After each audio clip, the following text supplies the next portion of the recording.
Imagine waking up every day feeling like you're not enough. This is what millions of young girls experience each time they open TikTok.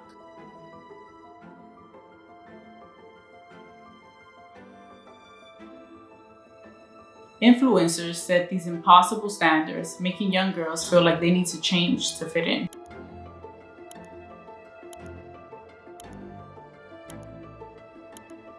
We're seeing a new kind of pressure that takes away the joy of being who we really are. Alright, before starting this video, I wanted to mention that these are my own observations and opinion of this topic. Whether you agree or disagree, let me know in the comments. And one more thing, don't forget to subscribe to my channel and tap the bell for more videos like this. Now let's get started. We all have insecurities, but the problem lies when we're constantly thinking about them. Now we're gonna watch a video that I saw the other day about a Jubilee debate on plastic surgery versus natural beauty. Well, if you're thinking of something, 3 or more times in a day, maybe you should change it. There are people who change it. Well, you should maybe see somebody or see what you can do about creating some sort of difference, alleviating that. We all feel insecurities. I'm pretty sure even now, no matter how much cosmetic surgery you receive, you're thinking of little things you can change about your body constantly. And we live in a world that really emphasizes image. Social media has really proliferated that problem. If everybody was using that sort of metric as a means of change, we would constantly be changing our bodies and faces. And I think it makes us more subservient to societal standards and other people's views than we're subservient to accepting ourselves. We all have insecurities, and personally myself, growing up, I used to get made fun of a lot for certain features that I have, but it wasn't a constant reminder. Like, I would go home and I really wouldn't think about it. It's not something that was constant, versus with social media, you're constantly comparing yourself to other people. I personally go through social media detoxes just to stop myself from comparing myself to other people. And these are the effects that it's having on me as an adult. Imagine what it's doing to our children. And one of the main problems with this is the fact that we're not letting children go through puberty. They're not allowing themselves to see how they're gonna look once they're 25. So these alterations before we even develop fully, it's insane. And going back to what the girl said in the video,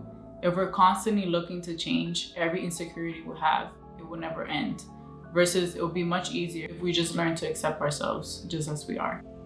In the past, insecurities were personal, quiet thoughts that came to us in moments of self-doubt. We got them from looking in the mirror, hearing a comment from a friend, or comparing ourselves to celebrities in magazines. These insecurities were about big things, being too short, too tall, too thin, or too heavy. But they weren't something we faced every day. Our lives were mostly outside of this bubble, surrounded by friends, family, and people who saw us for who we really were. We weren't constantly reminded of our flaws, and we had room to grow and find beauty in our uniqueness. Then came the rise of social media. Platforms like Instagram and Facebook started bringing these insecurities closer to home. But TikTok took it to a whole new level. TikTok isn't just an app, it's like a whole new reality. It's so addictive with a never-ending stream of videos that it quickly became a place where anybody could become famous. But with this fame came a new kind of pressure. The pressure to not just be a part of it, but to compete.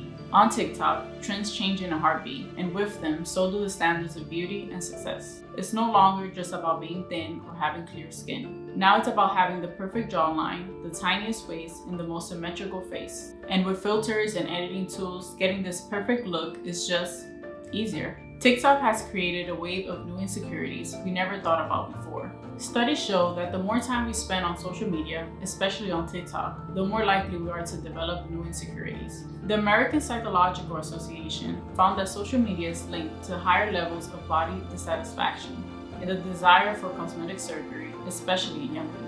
Here's a video of a 22-year-old influencer who started getting cosmetic surgery at just 16. When I got my nose done, I chilled a lot until I started getting Botox. So I regularly get baby Botox on my forehead for preventative reasons. I'm very expressive with my face and I'm constantly making faces at the camera. And I noticed that I had a few lines starting to mark on my forehead. I got Botox and boom, now my forehead looks so smooth. Something that I noticed with the Botox is that I was able to lift my eyebrows up. Speaking of lifting my eyebrows up, I also started experimenting with the fox eye lift. Sounds crazy, I know. Basically, they put threads underneath your skin and tug the skin up, giving you like a ponytail facelift like this. You can see how these insecurities have gone to the extreme. We're talking about injecting our faces with needles to avoid wrinkles in our early 20s. Young girls aren't even giving their bodies a chance to go through puberty and change naturally. Instead, they're changing how they look just to fit in. I've seen girls as young as 9 and 10 doing anti-aging skincare routines, already worried about wrinkles. And I don't know about you, but to me, that's pretty crazy. It's like they're being robbed of their childhood and taught to dislike themselves before they even get to know who they really are. But it's not just influencers and trends creating these insecurities. Companies see these new waves of self-doubt and they're making big profits from it. The beauty and wellness industry has seen a massive boom thanks to TikTok. According to Forbes, TikTok has helped drive the skincare boom, with young consumers fueling a market expected to reach $189 billion by 2025. Brands use TikTok to market products like anti-aging creams, wrinkle serums, and even cosmetic procedures to a very young audience. In 2021, Business Insider reported that many beauty brands have shifted their marketing strategies, targeting a younger audience on platforms like TikTok. They're using influencers to push products that promise to fix flaws these young audience didn't even know they had. This creates a cycle where companies profit from these insecurities, making billions while reinforcing the idea that we need to change how we look to be accepted. For many, it leads to feeling like they're not enough, causing anxiety and depression. A study by the University of South Australia found a direct link between time spent on social media and unhappiness with body image, especially among young women. But it's not just about looks. TikTok's fast-paced nature can also make us feel like we're missing out, like our lives aren't measuring up to the highlight reels we see on screens. First, remember that TikTok, like all social media, is a highlight reel. It's a place where people share their best moments, not their everyday lives. What we see is often edited, filtered, and made to look perfect. Second, be careful about the content you follow. Choose accounts that promote body positivity, being real, and mental health. It's okay to be inspired by their creativity and beauty on TikTok, but it's also okay to not fit into that world. You're unique, you're real, and that's more than enough.